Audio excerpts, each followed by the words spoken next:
Good evening. Hi. Welcome to the NYU Game Center lecture series. And we're very excited to have tonight's guest, Jane McGonigal, who I'll introduce in just a moment. Before I do, I'd like to, as always, thank the kind sponsors that make our event series possible. The folks at Arcadium and Avalanche, Fresh Planet, Gigantic Mechanic, and We Play Dots. I'd also like to thank our colleagues at the Games for Change Festival who are making this talk possible and co-hosting it with us. And I'd also like to mention that tickets for our annual game design conference are going fast. Practice is the game design conference that we hold every year. It's in November 12th through 14th. And there are some tickets left, but not a lot. So if you're interested in that, go to our website and check it out because they're going fast. Jane McGonigal is someone who has been a very important and influential person in games. She is a game designer and a scholar and an author, and in all of these different vectors, she has been especially interested in the relationship between games and the rest of the world. She's interested in how these things interact, not just as, games as isolated, escapist simulations, but games as a kind of vital and complex engagement with real life and with the real world. And that's especially true of her latest book, Super Better, which just came out, I think, yesterday, maybe? Yesterday. So this is extremely timely, and which you're going to hear about tonight. And I think it's probably true that Jane is the single most prominent person out in the world, in the general public, talking about the topic of games. So she is out there kind of representing our culture and our community in an extremely positive light, communicating to people what's valuable and important about it, and indicating how much that it has to offer. So I'm really excited to welcome Jane McGonigal.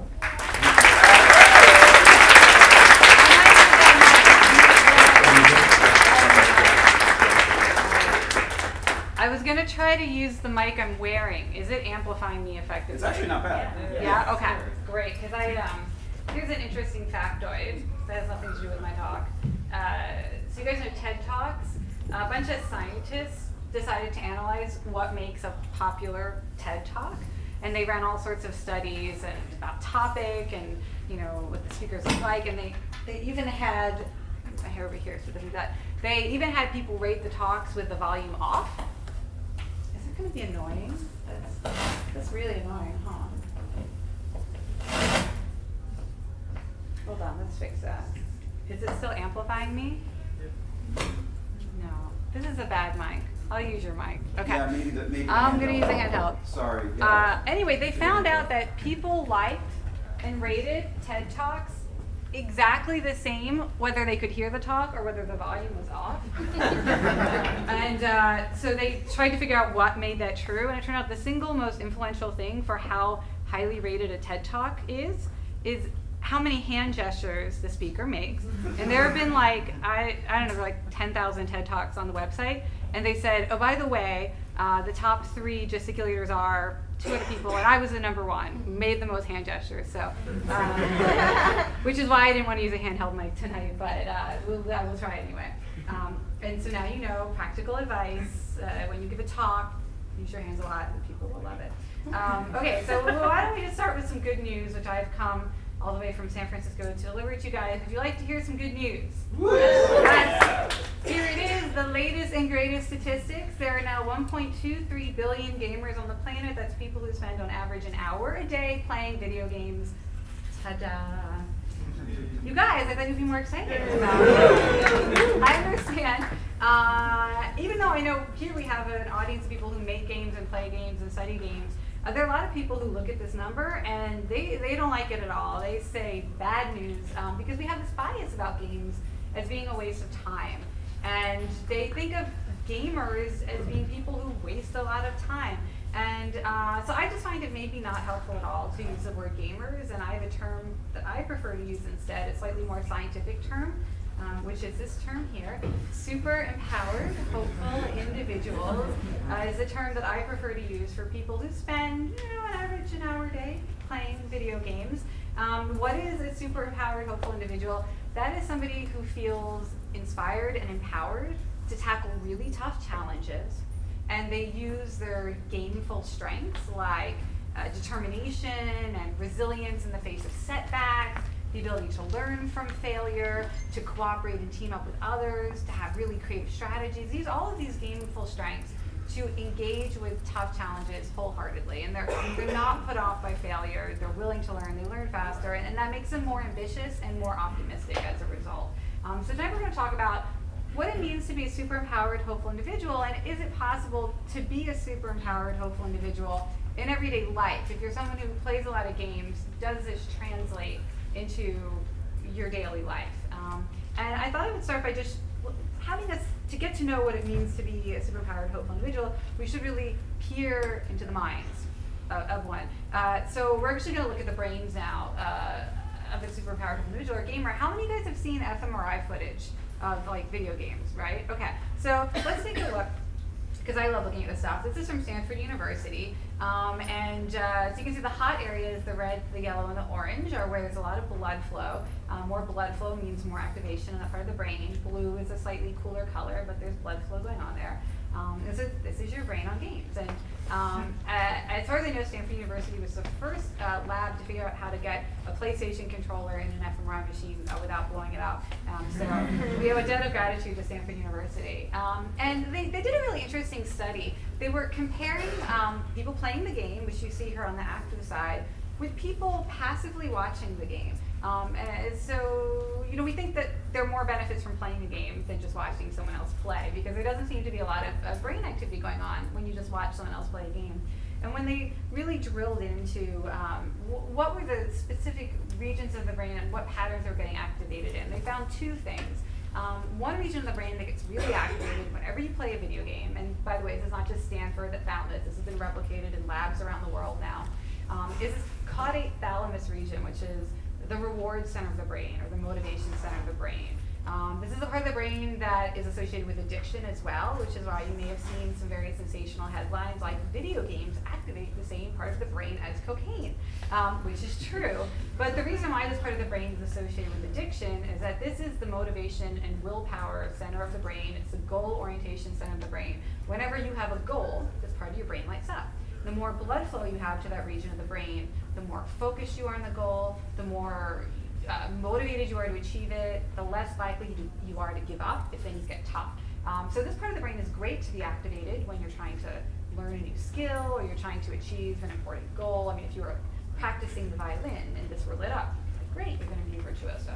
And the reason why this part of the brain lights up whenever you play a video game, of course, you can probably already imagine why, is that every game is starting with a goal, right? You have to put the puzzle pieces together, or you have to finish in a certain time, or you have to rescue the princess, or you have to defeat the opponent. And so you're going to be very oriented towards a particular goal. That's the essence of gameplay.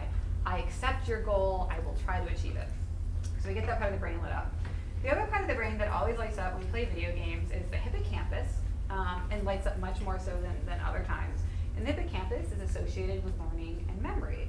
So the more this part of the brain lights up, the more likely you are to be able to pay that special kind of attention where you are truly able to absorb new information, understand new skills, get better, improve, kind of retain what you learned, practice the same habits in the future, and even kind of create memories that are going to be more visceral. You'll feel them stronger in the future. So this part of the brain is great to light up if you're trying to learn something. And the reason why we see it light up all the time when we play video games is, and I'll give you a second actually, because it'll be so much more meaningful if you think of this yourself. So to imagine why does the hippocampus light up whenever we play a video game? It's because every game is designed to be a learning experience, not just educational games. When we play a video game, we have to learn how it works. We have to understand the resources. We have to understand the limitations. And so we're very bad at every game the first time you play it. The first time you play chess, the first time you play Tetris, you're going to be very bad at it.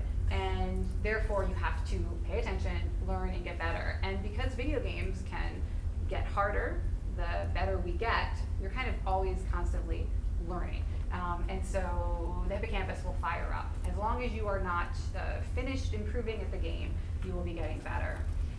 By the way, this is a point in the talk where I will direct you not only to my book, but to a website called showmethescience.com, where I have put the full scientific articles for all the studies I'm going to mention and also all the studies in the book, so that if you want to see the Stanford research, read the full explanation, see all the images, and all the studies that I'm talking about, go to showmethescience.com. You can get them all.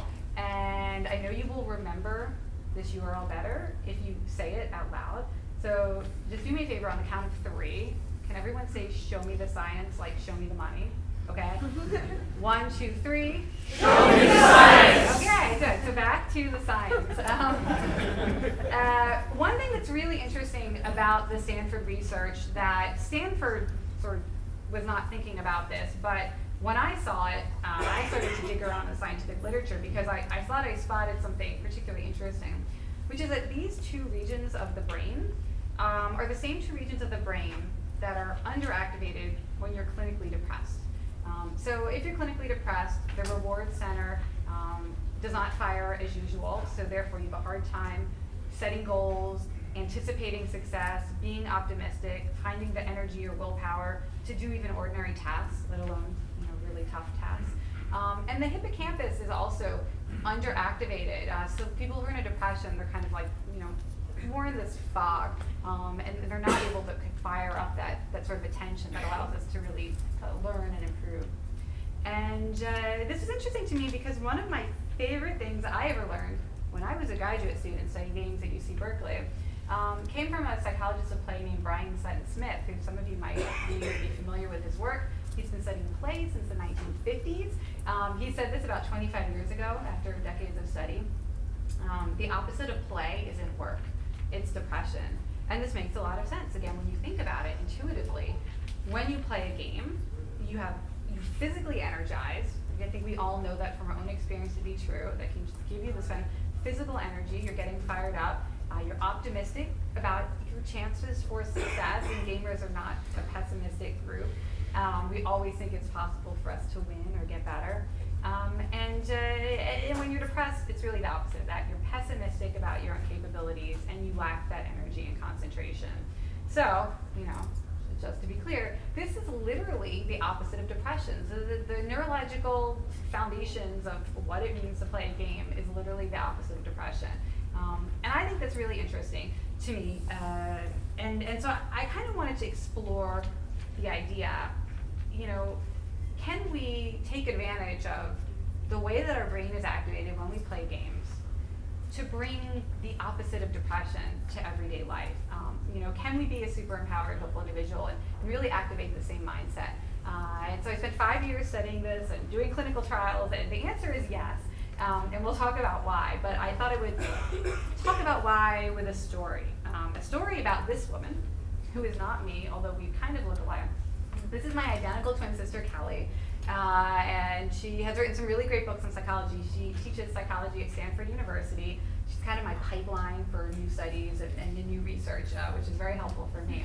And one of the reasons why I wanted to tell you a story about her is that a lot of people don't know there are 2 of us.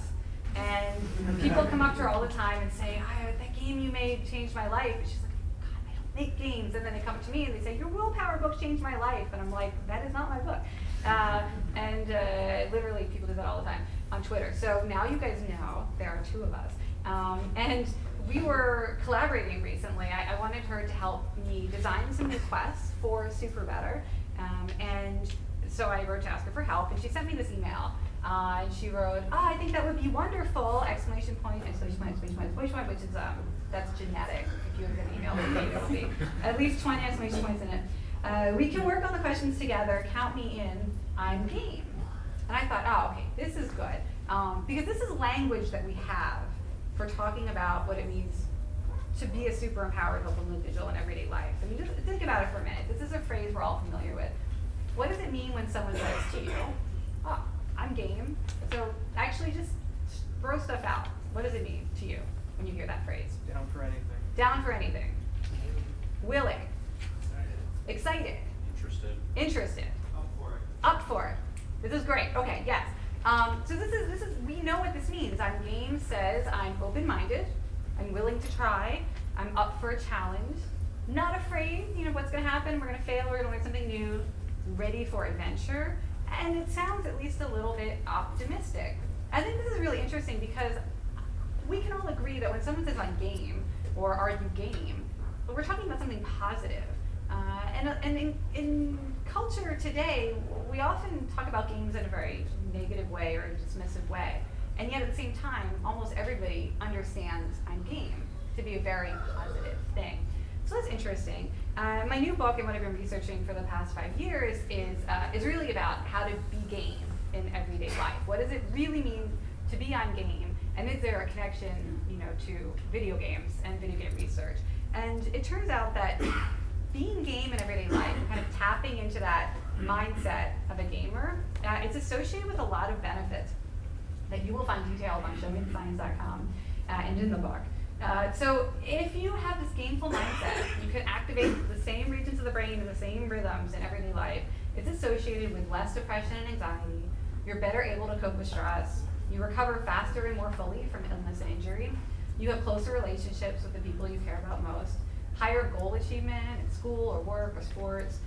You have more purpose and meaning in your life, and you even are more likely to experience something called post-traumatic growth, which is sort of the opposite side of the coin of post-traumatic stress disorder.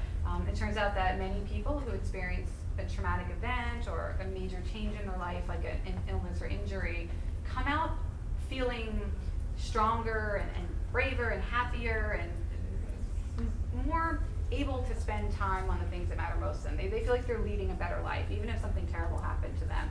And it turns out that's more likely if you have this gameful mindset. And I want to give you guys a chance to practice, really get this gameful mindset yourself.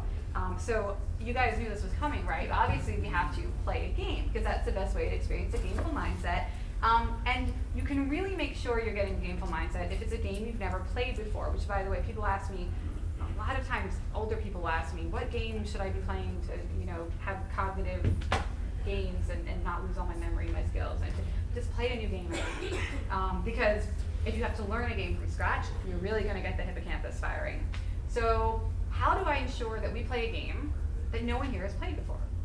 Okay, obviously, I had to invent a game. So we're going to be playing a game that I just invented this week.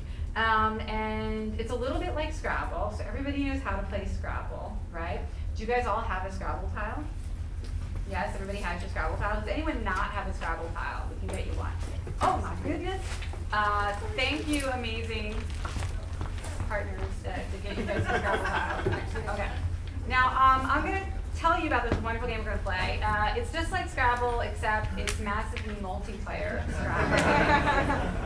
Or if you prefer, if you're more of a words with friends type of person, we're going to do words with like roughly 500 friends at the same time. I'm going to tell you how to play now. Please do not start playing until I'm like, go, because you're going to get excited. And I'm not going to be able to rein you in, okay? So here's how it works. Everyone gets a letter, so we just checked. Everyone has a letter. Your letter is your letter. And you're going to combine letters to spell words. So to make a word, you're just going to stand next to somebody else and put your letters together. So it's just like Scrabble, except the whole room is your board. You can do whatever you want. And I have good news for you. You may have seen the news headlines. The Scrabble dictionary updated the official words. So this is in the official tournament dictionary. You can go to the World Championships of Scrabble. You can play lol. You can play thanks with an X. You can play wah. You can play emoji. You can play obs. text speaker, obviously. You can play twerk and you can play tweet, who are all your people on Twitter. This is like kind of the worst day of my life when this happened, but I think it's all right. So if you have any of these letters, you're in luck. Okay, some more information about how to play. It's not just like Scrabble in the sense that there are no turns. When I say go, everybody's just going to try to make a word at the same time.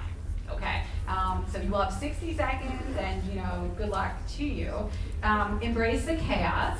You only have 60 seconds each round. Do whatever it takes to find the letters you need to make your word. You can move around the room. You can shout. You can stand on the chairs. Maybe you want to do the YMCA, like if you're looking for a Y, do that. And there are a few rules, okay? This is very important. I will be so upset if you do not follow these rules. Your letter is your letter. Do not trade it. Whatever you're holding now, that's your letter. You can't give your letters to somebody else. You can't collect everyone else's letters or put them in a pile on the floor. That is not how this game works. Rule number 2, your towel must stay in your hand at all times. Don't put it down. If it's on the floor, if it's on the chair, it's out of the game. You gotta hold it in your hand. And the last rule is that your letter can be in more than one word at a time, because it's like a Scrabble board, right? If I'm the only S and you guys both need me, just you make your word here, you make your word here, and I'm here in the middle, helping both of you make a word. So this is more of a hint for how to win than really a rule. Most importantly, please selfie your best words and use the hashtag #SuperScrabble, like super better, but #SuperScrabble. And finally, you're going to get so excited, I'm going to have a hard time getting your attention. So I'm going to play this sound when 60 seconds is up. Well, that's just an ad. Okay, when you hear that, you need to be quiet because we're going to play 3 rounds. And I want to make sure we have a chance to really level up. Okay, so here's how level 1 is going to work. Make a word, any word, it must have at least 2 letters, go.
If you were able to make a word, raise your hand. Yes, that's pretty good. What do you get, like 70% success rate, maybe 80%? Did you guys selfie your word yet? Don't forget to do that and add up your score so you know how many points that you earned. Okay, now we're going to do level 2. Are you guys ready for level 2? All right, use that word in a sentence. What? Just kidding! That's actually level 200. So that would be really too hard. Level 2 is actually make a word worth at least 1 more point than the word you just made. You have 60 seconds, go.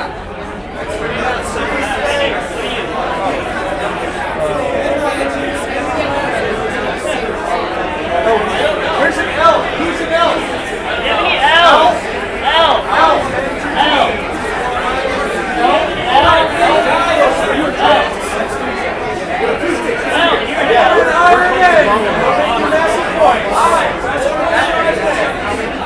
That's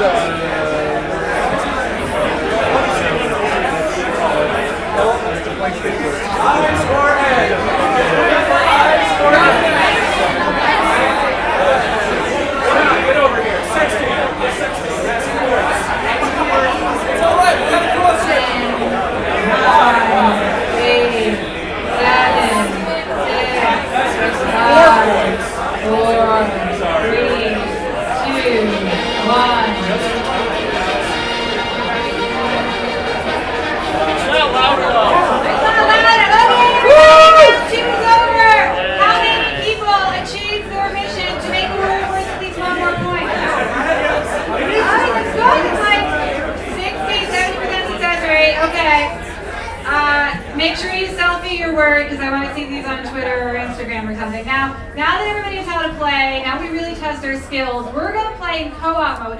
Someone who's in front of the projector move. Thank you. Okay, so thank you.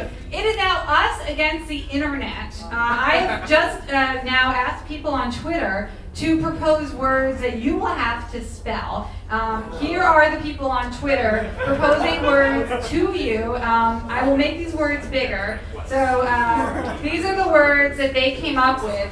Before we start, does anyone have a strategy for how we can beat the internet? You're going to have 60 seconds to make as many of these words as you can. Anybody have a strategy? Yeah, go ahead with you, sir. Get in order. Vowels in one place and consonants in another. Okay, we could split vowels and consonants. Who else has another strategy? Yeah, go ahead. 3 columns, one for each of the words that are up there. Ooh, I like that. So organize into columns based on there. I've never heard that before. It's very good. What about you? If you have sign language for letters, you Sign can hold them up language in the for air. letters. Excellent. So this is like A, B, C. That's good. Any other ideas, strategies? Letters all together. What's that? Starting letters all together. So P. Oh, if you're the first letter, stand maybe up towards the screen and then work with the columns. Go We ahead. can right now at the alphabet. You could organize as an alphabet. That might be hard in 60 seconds, but I feel you. Maybe in columns you could do that. Any other strategies? Yeah, go ahead. People with rare letters like XZ or V should maybe announce that they've got the ones for that particular word. Okay, so make a big scene of yourself if you have one of the rare letters. Okay, one more strategy. Go ahead. You call out the word. I'm not playing. No. All right, I'll tell you one other strategy that I've heard suggested that I liked. We'll share this as my strategy, which is start chanting the word that you're making. If you have like maybe 4 people and you need another letter, karma, karma, karma. Okay. The highest, I've played this in 2 cities now, and the most anybody's made is 8 words. So you have 60 seconds to try to break that record. Go.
Pixel. Pixel, what else? Quest, that's 3, what else?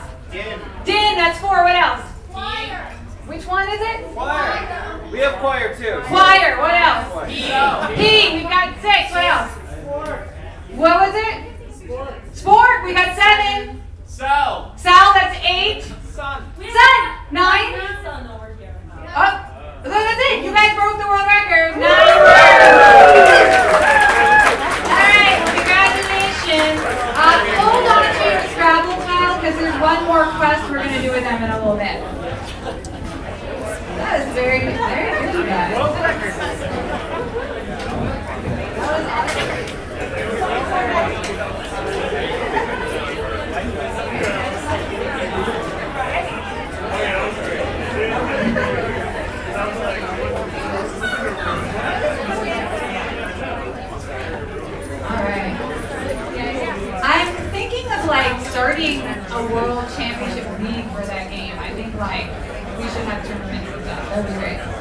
right. Now that we're all having just played a game, let's do a quick check-in to see if we have just like activated a gameful mindset. So did playing a game make it easier to, and just go through this, think to yourself, did I just feel any of this? Did I just do any of this? Did it make it easier to challenge yourself? To focus your attention, right? No distractions. I didn't see anybody checking their like text messages, so that was impressive. I think you guys were totally focused. Was it easier to learn something new? Yeah. To be creative, to be really in the moment, be present. Maybe get energized, a little more physical energy than you have before. Easier to team up with others, even with strangers. Easier to have a experience of improving, of getting better at something new, or maybe even having a little success or achievement. Did you guys just like experience that? Yes. Good. Okay. So congratulations, then. You are now in a gameful mindset. This is your brain on massively multiplayer Scrabble. And I want to just have you guys do something now that we've tested with the Super Better game that seems to be effective. So now that you're in that gameful mindset, you have that energy, your brain is doing that right now. I just want you to think for 15 seconds about an actual goal that you are working on in your life, or a challenge or a problem that you're trying to solve in life. It could be a little one, a big one. Just take 15 seconds to just identify that in your head and just think about it for 15 seconds in this gameful mindset.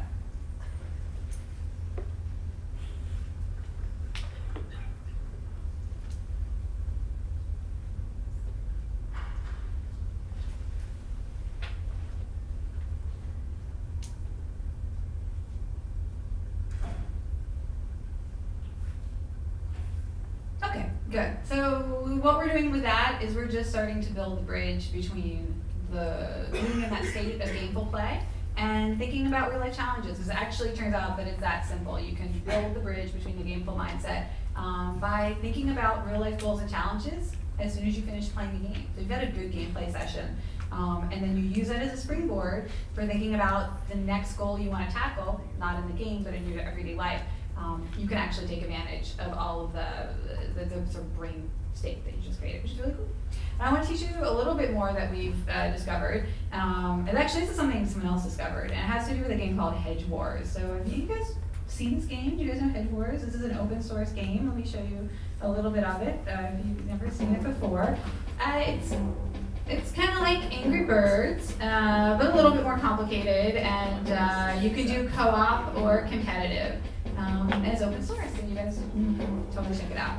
Okay, so that's Hedge Wars.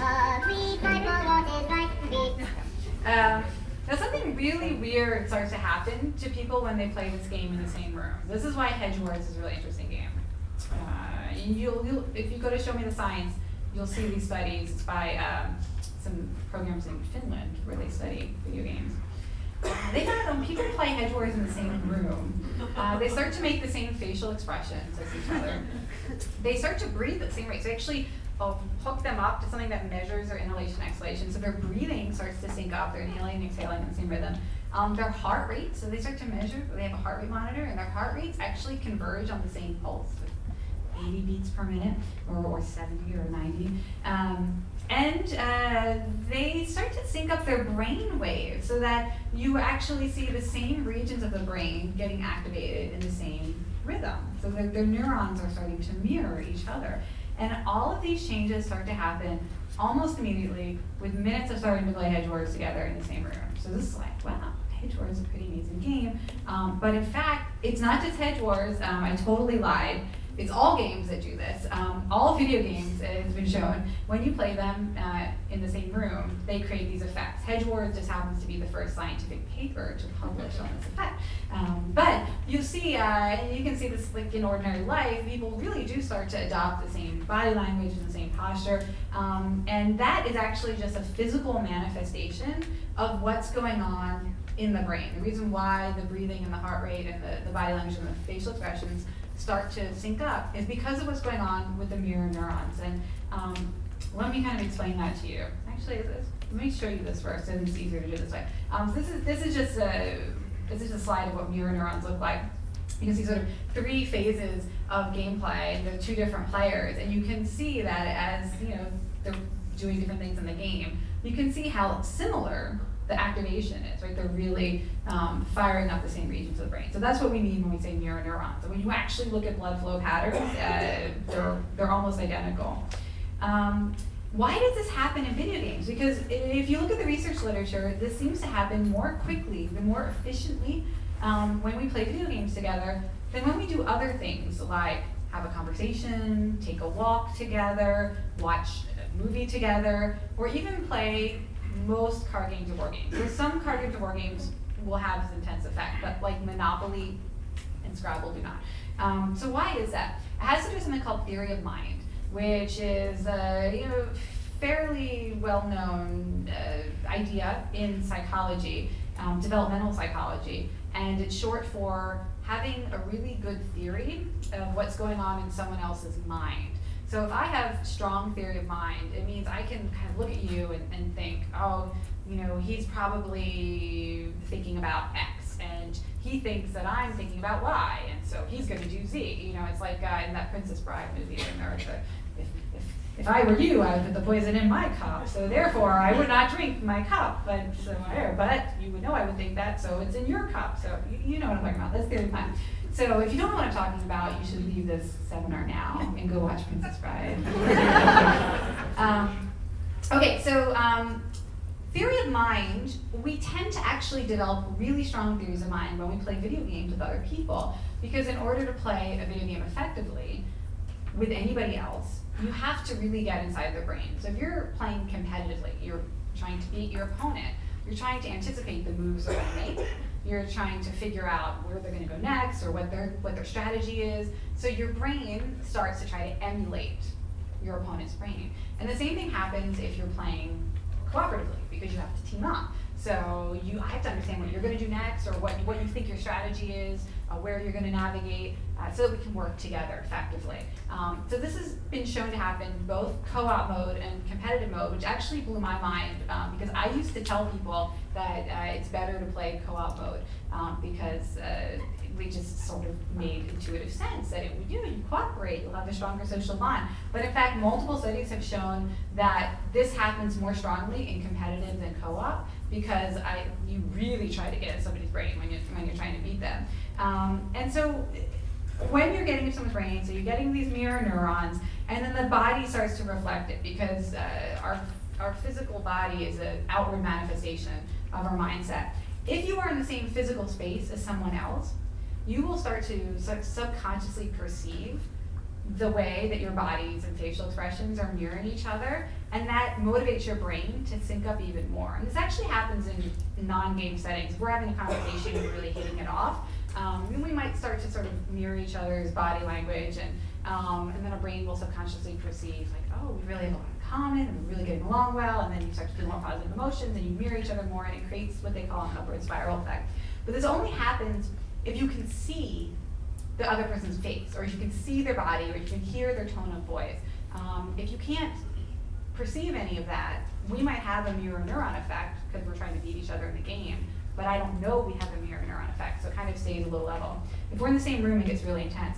And this kind of upward spiral of synchronization turns out to be really important, because from decades of research they know in social psychology that when we sync up in these ways, we like each other more, we offer each other more help in just sort of everyday life, we will ask for more help from people that we've synced up with, we will have more empathy and compassion for people that we've synced up with, and we even perform better on cooperative tasks if we've had syncing experiences together. And so that helps explain why we will see in the research literature on the impacts of video games, why there's so many studies showing that playing games does seem to have really strong benefits, between fathers and daughters, between friends, coworkers who play together, they perform better on job tasks.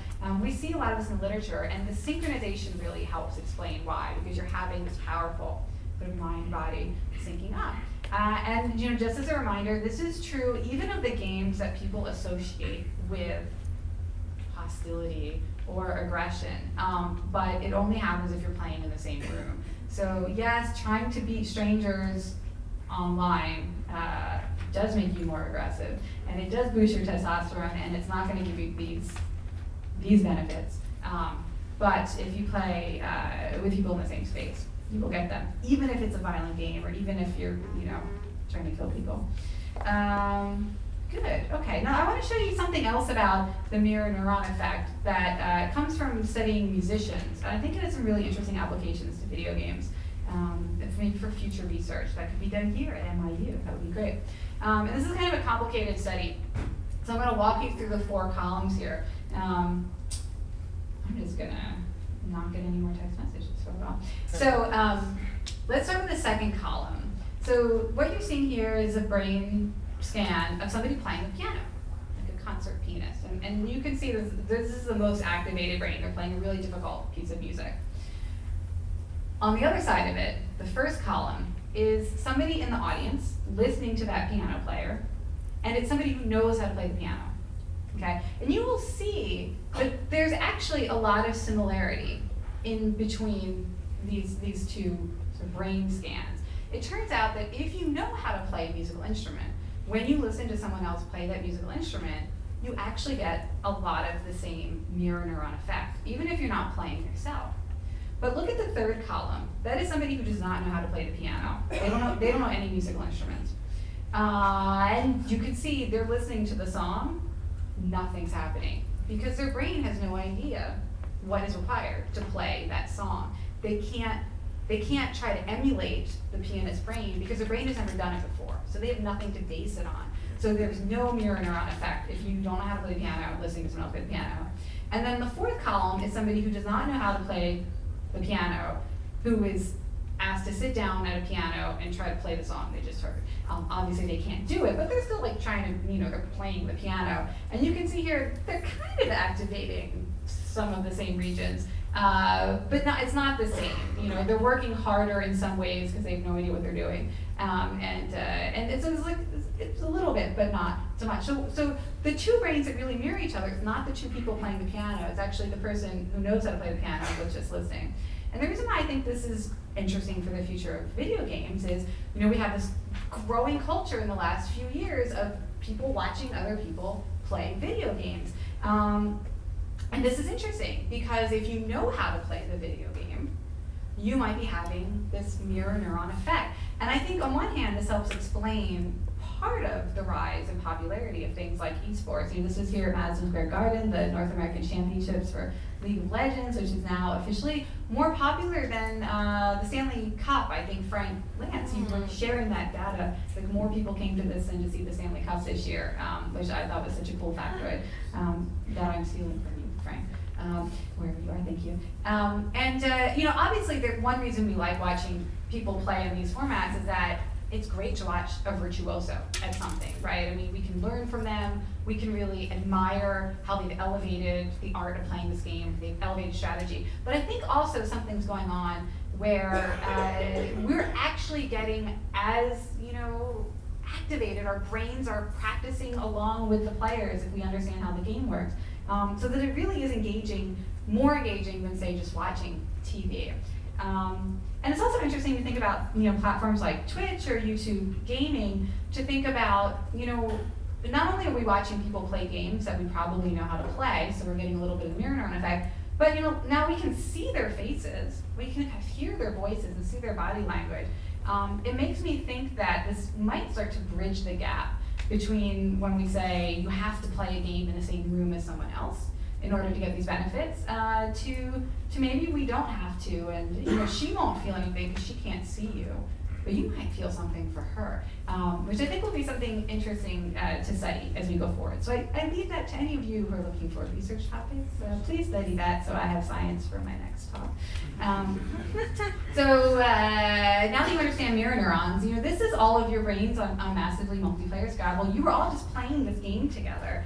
And particularly if you were trying to make a word with somebody, like the people you actually made a word with, you had that stronger synchronization effect. So, I don't know, take advantage of that. Like, talk to somebody that you made a word with afterwards, because you are now primed neurochemically to want to help each other and to like each other. So that could be beneficial. I leave it to you to figure out how.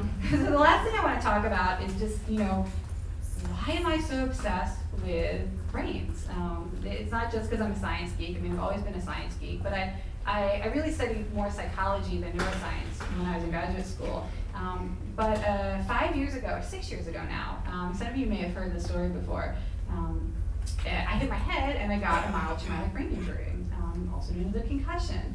And I actually went through a year of recovery from this concussion, and I spent a lot of that time trying to use games to help myself heal and to try to think about how adopting that super empowered, hopeful individual mindset might help my brain heal faster. In addition to all of the cognitive symptoms like not being able to think clearly or not really being able to read or write well, having headaches, dizziness, nausea. I was in bed for a few months. I really just couldn't do anything. And so I also had a lot of depression and anxiety. And that was the thing that I thought games could really help the most, or just having that gameful mindset would help the most, because I was extremely depressed. And I remembered, even though I couldn't think very clearly, I thought to myself, but wait, Brian Simon Smith said the opposite of play doesn't work is depression, and I am the most depressed I've ever been in my life. Surely, by that point I've been researching games for 10 years, but surely there's a way to use all of this to kind of hack my brain, get out of the depression, and be gameful in real life. So the game I made, which named the Concussion Slayer, which is obviously inspired by Buffy the Vampire Slayer. Here's a fun fact that I don't usually share, but I have to tell you something that you've never heard before, even if you've heard the story. So the reason why I got so inspired by Buffy the Vampire Slayer was that my brain was kind of in such a bad state that I couldn't watch movies and TV shows that I hadn't seen before because it required too much, I couldn't figure it out. What's going on? Who is that character? But I could watch things I'd seen a lot before. So I was rewatching all the old Buffy seasons that I'd seen a bunch of times. So and after 34 days of watching a lot of Buffy, I was like, I am the Slayer now. That's how I became Jane the Concussion Slayer. And I just started doing really silly things like using this secret identity to kind of rethink about, have that challenge mindset, feel more empowered about what I was doing. I decided to do all the things you might do as a game designer, like create power-ups for myself, things that I could do that would help me feel happy or get healthier. I identified all my bad guys and I asked for help from my friends to figure out strategies for battling them. I invited people to play the game with me. I'd call people up and say, hey, Kelly, I'm playing a game to heal my brain, and I'd like you to play with me, which was an easier way for me to ask for help, because it can be hard to tell people I'm really depressed, and it was easy to say, well, can you play a game with me? There's a lot of information about this online. There's a TED Talk, you can do that, or you can read the book to find out more about the game. But ultimately, it worked so well for me, kind of took me out of that state of feeling hopeless and unempowered, that I put up a little 5-minute video about it. And I said, well, you might not have a concussion and you might not want to be a slayer, so we'll just call it super better.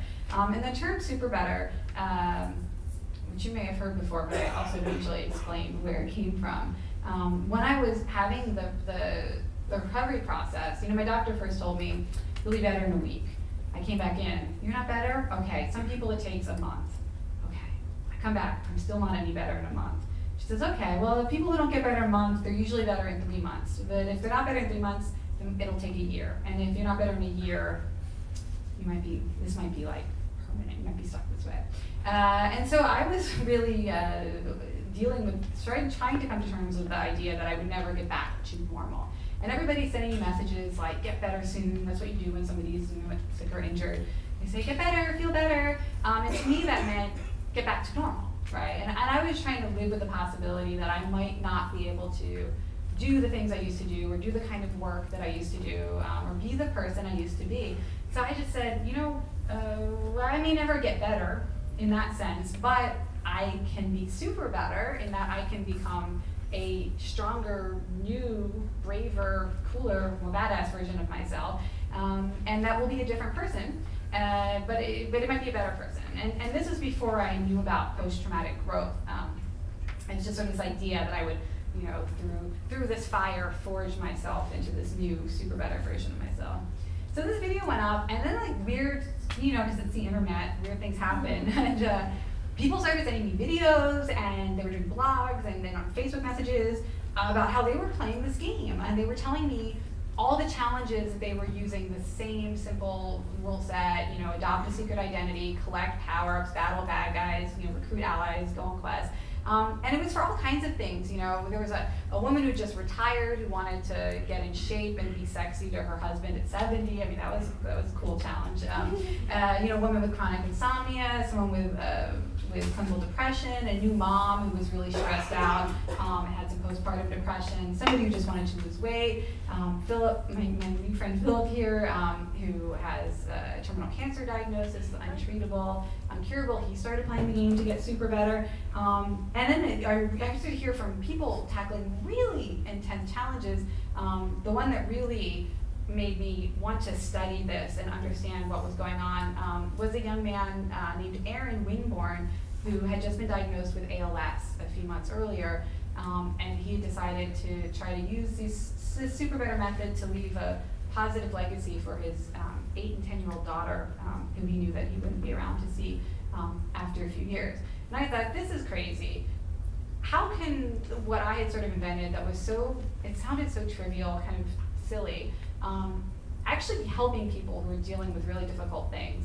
And they were all saying the same things. They were saying, I do feel like I understand my strengths better. I feel like my friends and family understand what I'm going through better. I feel like a stronger version of myself. I'm happier, even as they're going through these challenges. And that's when I learned about post-traumatic growth, because I wanted to research how a game and gameful thinking could help this way. And then just to give you a little better idea of what post-traumatic growth is, here's the top 5 things that people experience post-traumatic growth say. My priorities have changed. I'm not afraid to do what makes me happy. I feel closer to my friends and family. I understand myself better. I know who I really am now. I have a new sense of meaning and purpose in my life. And I'm better able to focus on my goals and dreams. So this is actually a pretty good thing to experience. And I wanted to understand what makes the difference between people, because not everybody who goes through a traumatic experience comes out feeling this way. Some people, they just return to normal. Some people really get kind of stuck in the suffering through it. So I went crazy because my brain was healed. Now it's a year later, and I went crazy starting to read the scientific literature. I read hundreds of papers. I read every single scientific article in Google Scholar that's ever been published on post-traumatic growth. And I did my own meta-analysis, and I found out there's 6 things that you can do. I just started calling them the 6 superpowers. 6 things you can do to improve the likelihood of experiencing post-traumatic growth. So let me tell you what they are. Share my secrets here. The first is to adopt a challenge mindset, which is a willingness to engage wholeheartedly with stress and obstacles. When there's a difficult obstacle in front of you, you focus on what you need to do to get better, to improve your ability to conquer that obstacle. You're not worried about failure or setbacks. You just got that challenge mindset, sort of rising to the occasion. What can I do to get strong enough or better enough or skillful enough to really embrace this challenge? The opposite of this, by the way, is the threat mindset. And the threat mindset just means you focus on all the possibilities for negative outcomes, things that will go badly. And when you're focused on that, you can't actually focus on getting better. So you have to develop a high vagal tone, which is actually a physiological phenomenon. High vagal tone refers to your vagus nerve, which runs from your brain to all the way through your body. It runs past your vocal cords, it runs your heart, your lungs, your digestive system. It's an incredibly important nerve. And tone refers to how toned it is. You know, if you have a muscle, it can be flabby or it can be toned.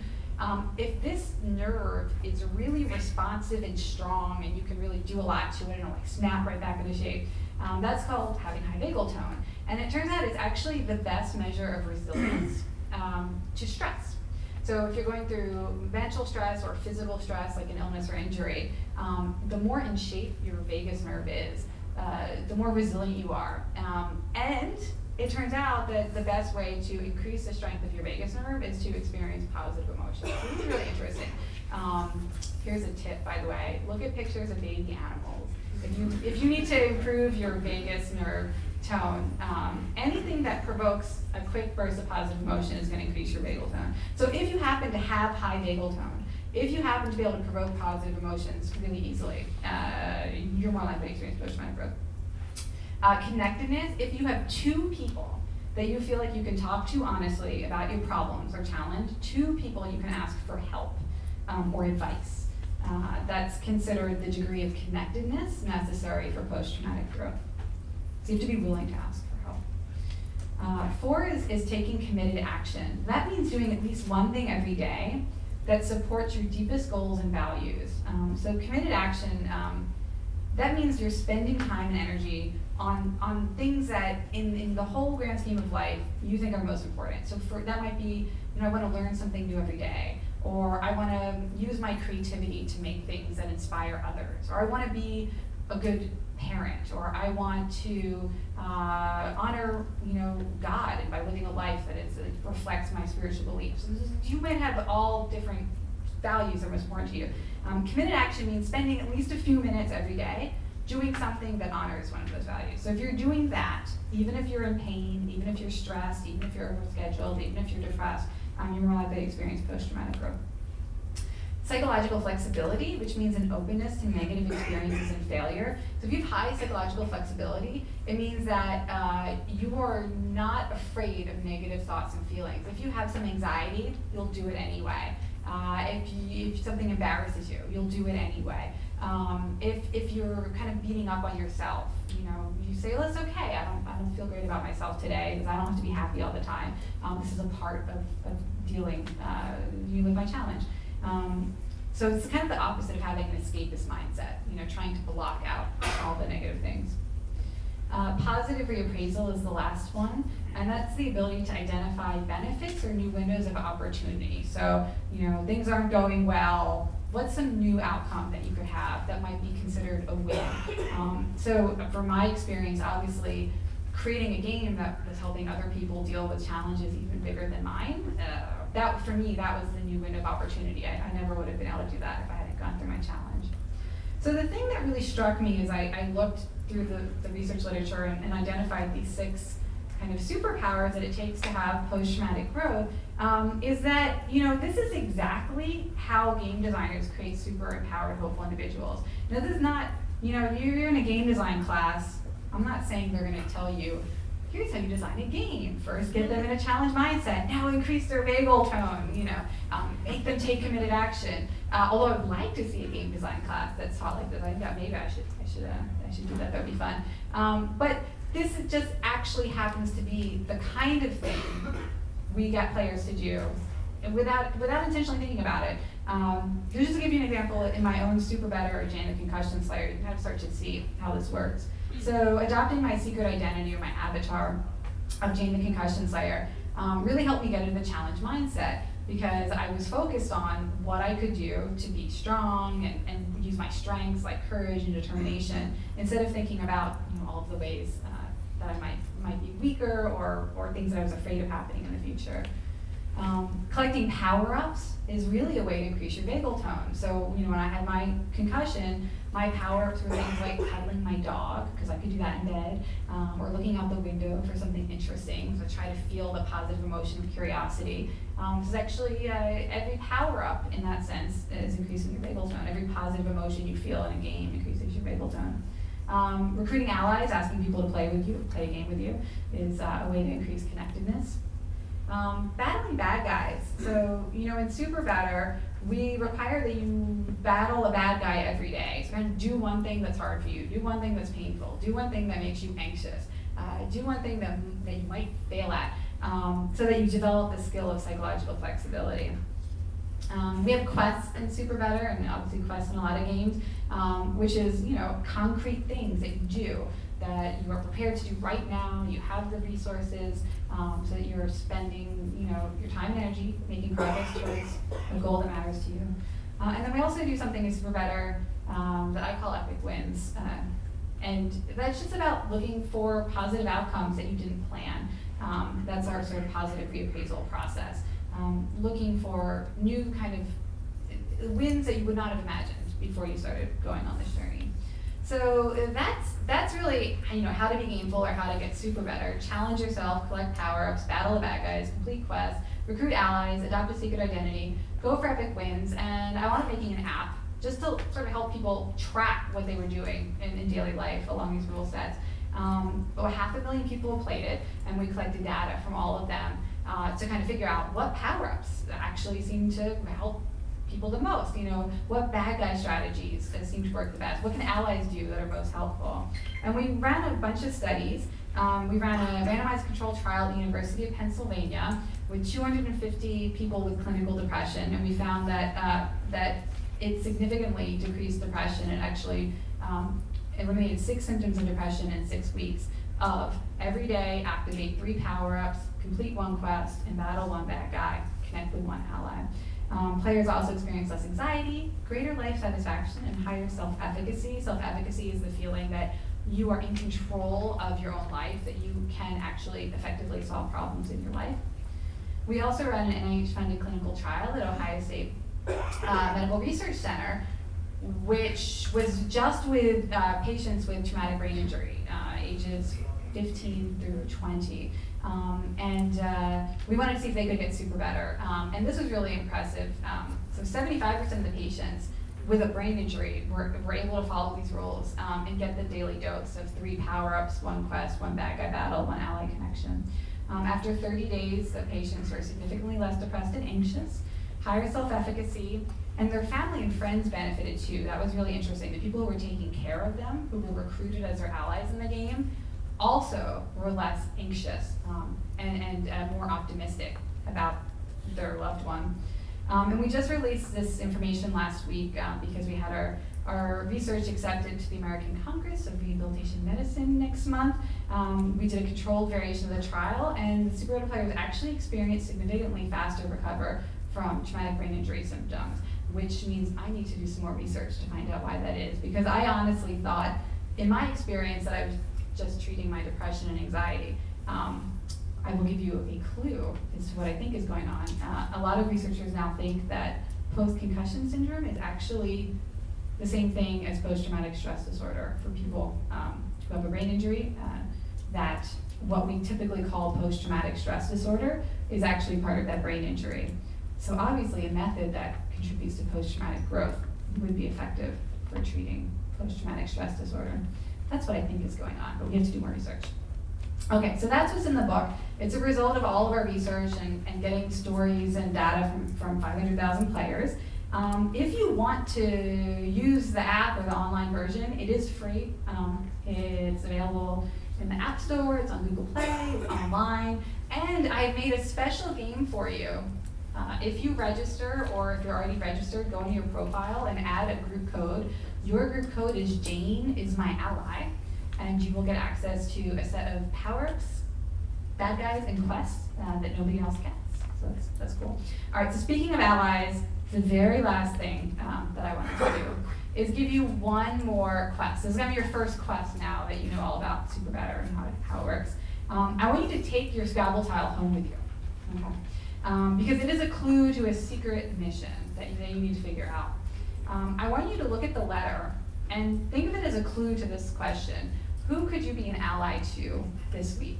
Okay, so if you have an M, maybe it's your mom or a friend named Mark. If it's you, the letter U, maybe it's you. You should be an ally to yourself this week. I don't know. You have to be creative, especially if you have an ex. Well, if it's an ex, maybe it's an ex-boyfriend or girlfriend. Sorry, you have to be nice to your ex this week. Once you figure it out, I just want you sometime this week to do one small thing. I mean, something that takes less than 5 minutes. To show your support for that person, to help them or just encourage them in some small way. Take your letter home and do that one thing for that person this week.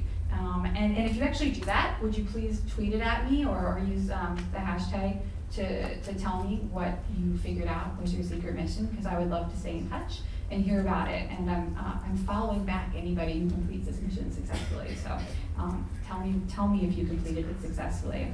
So now you know everything that I know. Congratulations. You can proceed immediately to your diploma if you're a student. And I think Frank and I are going to have a little Q&A, and then I'm going to sign some books for you.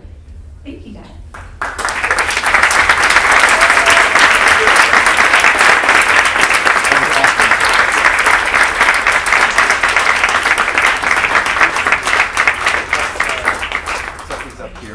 Thank you, Jane. That was beautiful.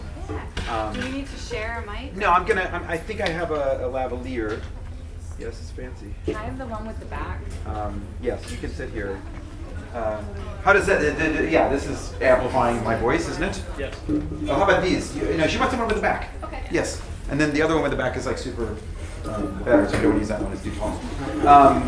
That was awesome. Thank you. That was super awesome. It was very. Do we have a slide that's just white, and then that will function as a I'm trying to hit as this a time, light? everybody to Or vote. here, scooch over here towards me, and we're going to sit in front of the one that's mostly white, and then the part of the slide that will just be like a spotlight on it. Okay.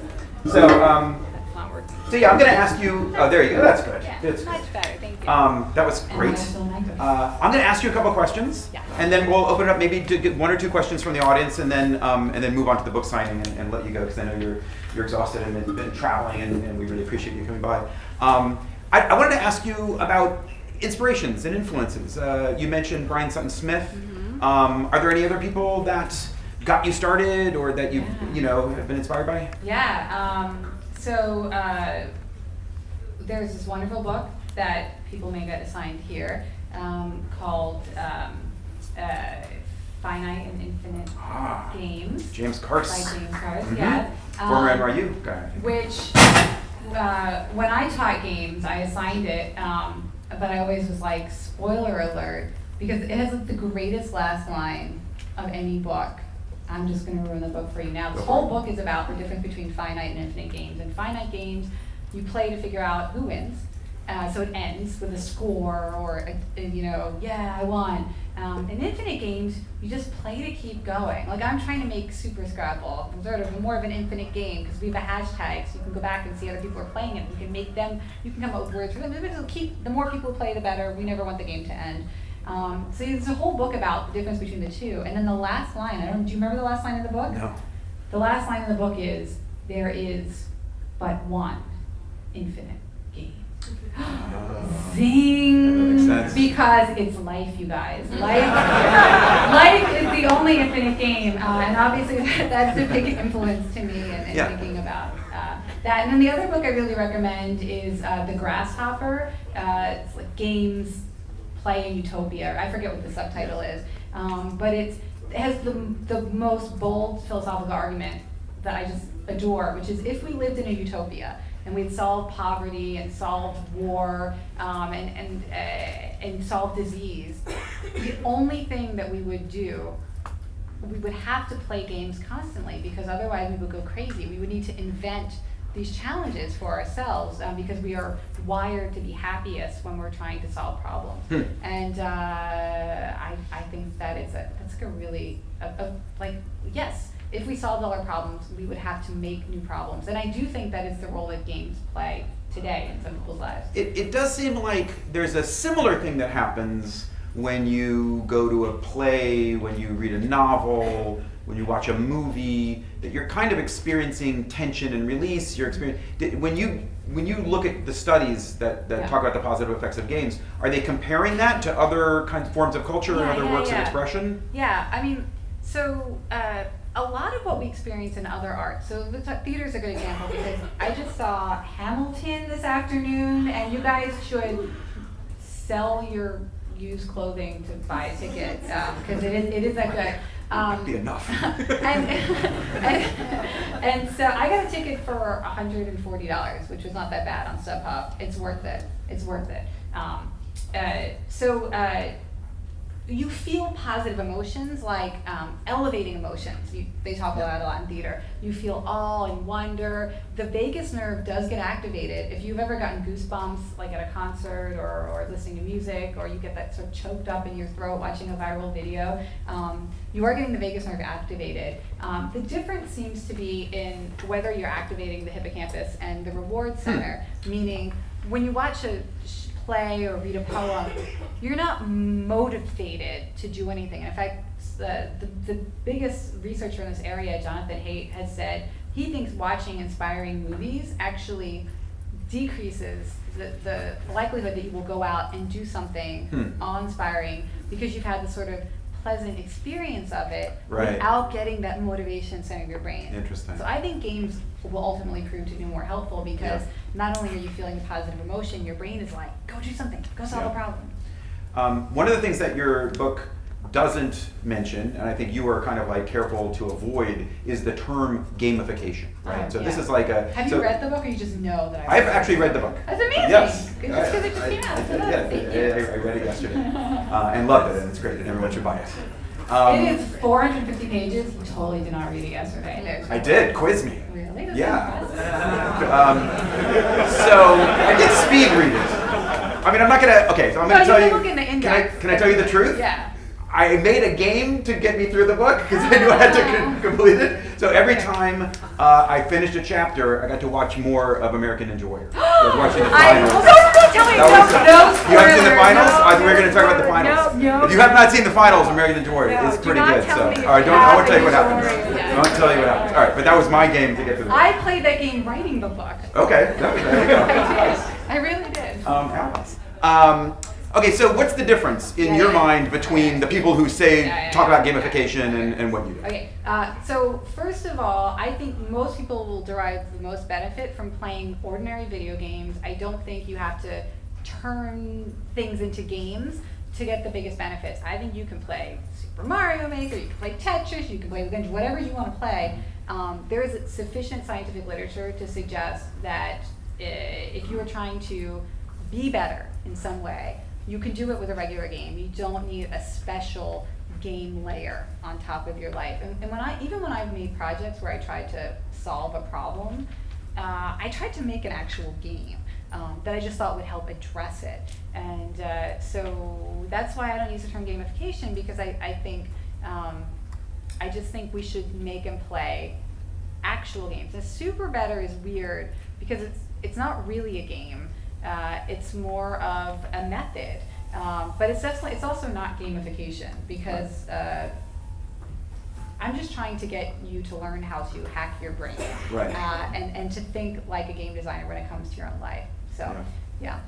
I wanted to ask about you talked about. I thought it's interesting the thing about competition, right? A lot of people see competitive games as evoking negative emotions, and you talk about the ways in which competitive games can actually lead to kind of a deep empathy. Yeah. And there's a sense in which a lot of what you do when you talk about getting people to recognize the power and the intensity of their experience when they're playing games, and then kind of reflect on that in real life. And I think there is a culture within competitive games of that. Like there is a culture. So I think of people like David Serlin, the designer and author who wrote Playing to Win, and sort of the culture of people who approach, I don't know, martial arts, and people sort of who approach games as a serious discipline, and they could devote themselves to really mastering a game. And I think I saw a lot of similarity between how you talk about it and that kind of tradition. But I would say that maybe the difference is, like, to truly master any like deep competitive game, it seems like you have to give up a lot. Yeah. And so if you look at someone like Roger Federer or somebody, like, he probably doesn't have a well-rounded life. Like, I think he's got a great life. Oh. I think it's beautiful, but I don't think he's a person like who's just like this. He has two sets of twins. He went to see Hamilton during the U.S. Open. Really? That's true. Yeah. Maybe he does, but maybe that's why he's not winning. Maybe that's why he lost. He's like 33 and he got to the finals. I don't know. We No, I can't trash talk Fed. I love Fed. I'm a huge fan. So. No, so this is really interesting. So, Right? Don't you think there's something a little bit tragic No, about of anyone who course. just like, you know, Yes. No. So, well, of course, if you think about all sports, we tell kids from the time they're little. Is this still on? Can you hear it? Can we hear it? Yeah, I think it is. I'm I not think it's sure still. if it's actually mic'd. Is it mic'd? Yeah, Okay. give it a All right. shout. Yeah. There you go. Yeah. So, we talk about sports teach you discipline, they teach you commitment, they teach you teamwork. So we're very comfortable with a certain kind of game being talked about as helping you develop character strengths and psychological strengths. And we are starting to see that now more with competitive sports and with esports. It's just borrowing from that same tradition. We need to expand that because the competitive aspects of games are not necessarily the most interesting. I think resilience is the most universal character trait that all games develop, because you get used to failing and you have to be comfortable with not succeeding right away. And so that's something I like. I tell parents, if your kids, are playing games, ask them, or like reflect back to them. You've been working on this level for like 4 hours or 4 days. You're someone who really doesn't give up easily, are you? Or you when you set a goal, you really stick with it. That's the kind of conversation that I think would be most useful to have, and it's a little bit different from the sort of tradition we have of what it takes to win. There's a much broader range of strengths that we could reflect on. Nice. I feel like we have the way that we think about games and approach games has a lot in common. As game designers, I think we have a similar sensibility, really interested in games that take place out in the real world, face-to-face social interaction, kind of the return of the repressed, right, of other humans and bodies and the streets and real world stuff, and also as part of my job, I spend a lot of time trying to communicate what's interesting about games, like that might not be obvious to people. So I talk to parents about what's going on with their kids who are playing League of Legends. They have no clue, and I'm trying to explain to them there is something really interesting happening here. It's not just a waste of time. There's something complex, and there's problem solving, and there's social interaction, and there's but I also think that there's a kind of a difference in our approach in the sense that I tend to see games as valuable just in and of themselves for their own sake, whether or not they're ever going to give you a benefit. Yes. And I think you frame the positive effects of games more in terms of the benefits that are going to accrue to them. Yeah. So I have this more like this purist kind of aesthetic view, whereas you see games within the context of how they can contribute to your life. And I'm just wondering, like, are those things at odds? Are they opposed to each other, or do they flow into each other? I was telling a friend of mine, I'm a little bit nervous about talking at NYU because I know a lot of my favorite thinkers there are purists. Yes, that's right. And don't think that we need to prove that games are good because play is inherently a beautiful thing. So I agree. Games are an art form, and play is a natural human state that's wonderful, and we shouldn't have to defend it. Because we don't defend literature, we don't defend, is listening to music good for you? I won't let you listen to music unless I prove it through neuroscience. So I agree with that. However, I am really a kind of a pragmatist Buddhist, and what I've become comfortable just accepting with myself is that when I see people suffering, I want to try to help them suffer less. Mm-hmm. And so when I started to see all of the research, the first 3 chapters of the book are looking about games that are treating chronic pain, treating depression, anxiety. I just want people to know these things can work. That Tetris can prevent post-traumatic stress disorder if you play it for 10 minutes within 24 hours of a trauma. Mm-hmm. I just want you to not have PTSD. Right. So I think I'm going to be like the person doing that work, but I don't think everybody needs to do it. I completely support the point of view that games are inherently beautiful, mm-hmm. and play is a worthy human activity. And the other thing I will say, there's a chapter in the book about what leads to game addiction. Mm-hmm. And the number one thing we can say now causes game addiction is when people have an escapist view and they think that games are divorced from reality, and so they see it as an escape from reality. And it turns out the way you treat it most effectively then is to convince people that games have a connection to reality and a positive connection. So if you can identify the ways that games are making you better, increasing your skills, you're more likely to come out of that addiction. Mm. So for me, it's just practical. I want you to think games have a positive benefit, so just in case you're struggling with game addiction, knowing that can help you crawl out of it. So it's just that makes a lot of sense, and I think these things are very complementary in terms of different points of view. I have a kind of a theory that games as a form of culture have this really interesting relationship to science, right? That one of the reasons that they're ascendant right now is that we are living still in the age of rationality, and it's like at the peak of this kind of of the Enlightenment, kind of rational, reason and utility and quantification. And I think there's so many different interesting ways that games relate to science. Like I think there are designers that have a very engineering mindset and see themselves like, I don't know, someone like Dan Cook, right? Who sees himself as someone like, I'm kind of like optimizing this thing that is providing pleasure at a certain rate, and I want to like create a system that does that. Yeah. And I think there's a dark version of that, which is like, maybe some of the less responsible social game, people who are, literally, or let's say like Las Vegas, the folks in Las Vegas who are trying to tune these things to like exploit, but they're using science of psychology as a, and I think in your work, you're saying, oh, I'm going to use science to to understand what games are doing to us, right, in the positive way. So there's that relationship, and then in my view, I see that there's a lot of games a lot of science inside of games. Right? This is the process of like problem solving, and it's sort of like science as an art form in many cases. It's the scientific method. When you play Yeah. games, you are acting like a scientist, investigating. Yeah. And there's actually been some great papers written about that. Game players learn the scientific method by playing. And so it's just like all these different kinds of relationships and. Well, you mentioned something really interesting, by the way. I was fascinated by. So you mentioned Las Vegas. So here's just like an interesting fact for you guys to think about the role that the game industry, has in culture.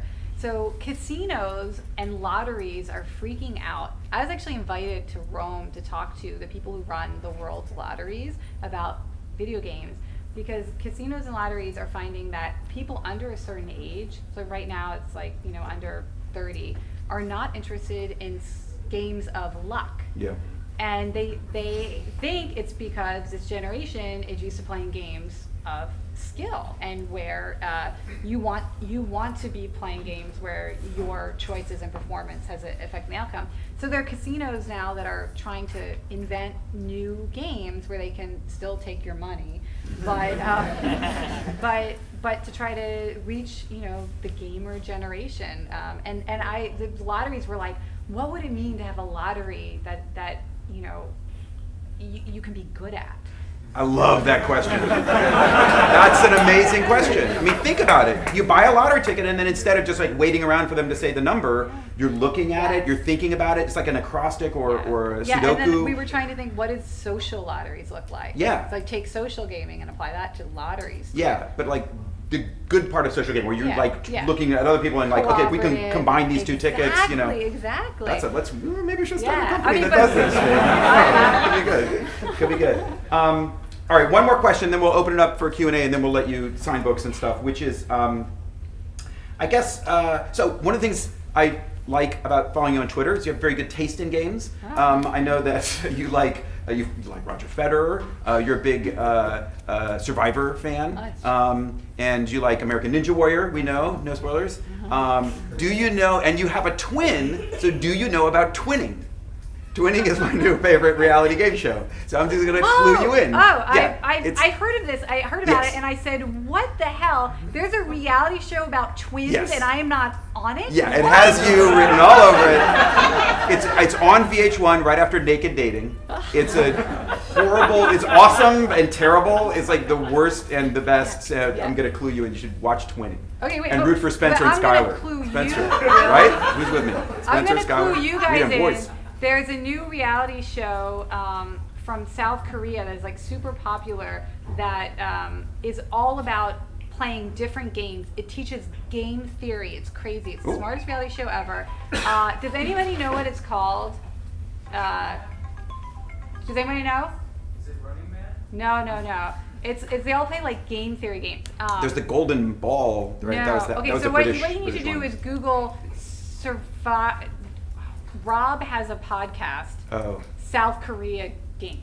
And then Yeah. somebody Google that, and while we're taking questions, then raise your hand and tell me what it's called, because I'm going to start torrenting it and studying game design. Cool. Because they designed 2 new games for every episode. That's awesome. That have never existed before. Oh, that sounds So cool. it's cool. You guys should watch it. All right, let's get a couple of questions from the audience. We'll start back here.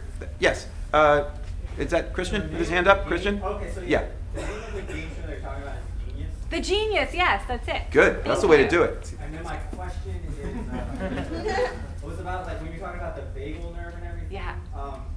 Like I play a lot of competitive games, and a lot of that makes a lot of sense to me. Like there's certainly a sense of we're just having this conversation after play. Like it almost feels like the game melts away when you're like experienced enough that you're not even really playing the game. You're just having a conversation, trying to like get your point across, and like they're not listening. Sometimes some of them they do listen.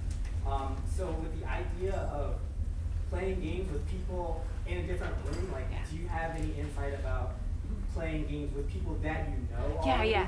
Yeah. So some of the research I look at in the book show that a lot because there are other social benefits to playing games together that are not related to mirror neurons, and they can all be achieved playing remotely with people you know, people you have met and have a relationship with. In fact, the only kind of gaming that there is really systematically documented evidence that it can have a negative impact on you, besides if you get addicted, but just like normal gameplay, and that is, I'm sorry to say for some people, playing most of your time, spending most of your time playing games, trying to beat strangers online in a very competitive and aggressively themed game. So, and the reason why it can have some negative impact is that it's something that's called like testosterone poisoning. Is that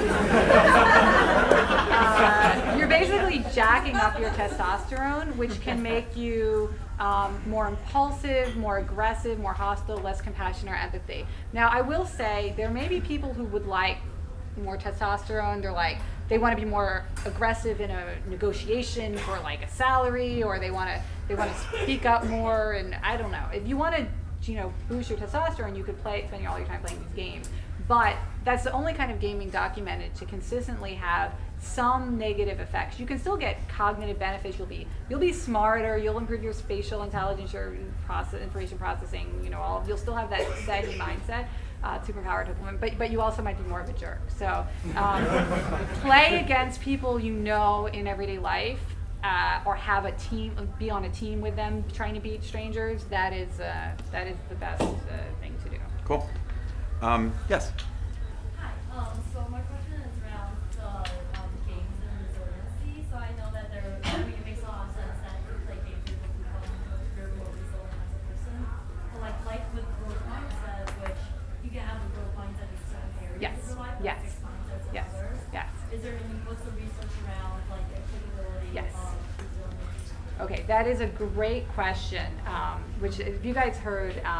Some mindsets that have been shown to be beneficial apply only in certain regions of your life. So you might have self-efficacy in giving public presentations, but low self-efficacy as a driver. That's me. I'm a terrible driver. I don't have a lot of self-efficacy with it. And you guys live in New York, so you probably also have low self-efficacy for driving. In chapter 3 of the book, I address this question, and it looks like, and we look at studies that show that it does seem to transfer, and it seems to have to do with dopamine levels. So if you're playing games that are really jacking up your dopamine levels, so any game where you are constantly trying new things. So I'm firing my weapon. Will it hit the target? I'm swapping candies. Will it make the match that I wanted?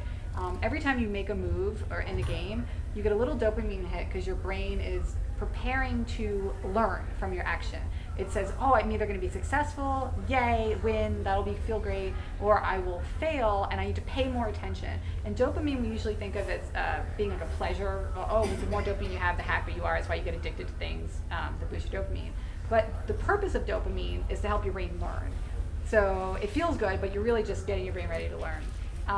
And so there are a lot of neuroscientists now who are showing permanent changes in the dopamine system of the brain, that you will just generally have more dopamine floating around in the reward pathways. Gamers, people who play games, multiple neuroscientists documenting this. So it does, and when you have more dopamine, you will work harder for your goals. It's just because your brain, it has this effect of you get more goal-oriented. So that's why it seems like the gameful mindset can transfer effectively in the sense of, are you willing to work hard for your goals, stay motivated even in the face of setbacks. That particular mindset is dopamine related, and gamers seem to be walking around a lot of loose dopamine spend. So there's more information in the book about that, but it's like super cool question. You're going to be a great scientist of games if you are not one already. Now I promised that we would wrap this part up by 8:30. Yeah. Maybe one more question, and then I'll let you get over there. Do we have one more question? How about right here? I was really interested in the part you said about like literally being able to transfer this mindset to real life problems by just thinking about it afterwards.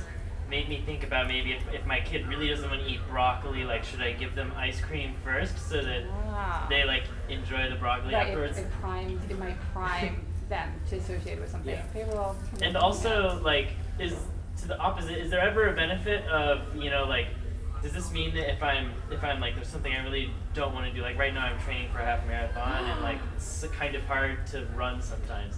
Does this mean that I should like play a video game or something before I go run? No, good. I got it. I can solve your problem. As somebody who successfully finished her first full marathon last December, yes, I know exactly how to fix this problem, and it has to do with dopamine levels too. All you have to do is make a prediction about something on your run. You predict the exact time it will take you to run the 5 miles, whatever you're running, and then don't look at your watch while you're running. You have to go wait to see if you hit to the second. Or, you know, how many seconds can you cut off each mile? If you're going to do a progressive run, you know, I think I'll be able to cut off 15 seconds each mile as I go or whatever. Or how many people will you see on the trail? I think I'll see 17 people who are also running. It can be anything at all. Because you're making a prediction, your brain jacks up the dopamine. Now you have that spare dopamine that says, hey, go work harder. You have more dopamine, your brain says, I'm more willing to work hard for my goals. I don't worry about the effort. So it's it almost like anesthetizes you against hard work. And it says, oh, we don't care, hard work, easy, go, go, go. So let's make a prediction. And this is a very well validated process. This is true of anything you don't want to do. You don't want to work on a paper, you don't want to, like, whatever, go to the doctors, make a prediction about it, and you will be, give that little brain hack. And good luck. What half marathon are you training for? Brooklyn half rock and roll half marathon. Cool. It's like around Prospect Park, or? It does. Great. You will be awesome. Good. You will be great. Jane, you were awesome. Thank you very much for coming, and that was incredible. You're so generous with your time, and it was a great talk. I want to also thank Ozzy Barak and the folks from Games for Change who helped make this possible. And I also want to mention that the Games for Change folks are also making possible a block of discount tickets to Practice. So Practice is the game design conference I mentioned that's coming up in November. It's a conference for professional game designers. The tickets are rather expensive, but we really wanted to make some tickets available to people who couldn't afford the full price. And with the Games for Change folks, we made that possible. So there's a block of 10 tickets that are just $50 each, and you can apply for these by going to the website. So I encourage you to do that. We're especially interested in getting more women and people of color and more diverse backgrounds there. So please do apply for those tickets as well. Jane, you're fantastic. You are going to now go sign some books. Is that true? Yes. So go grab the books and get them signed by Jane. Thank you very much. Jane McGonigal.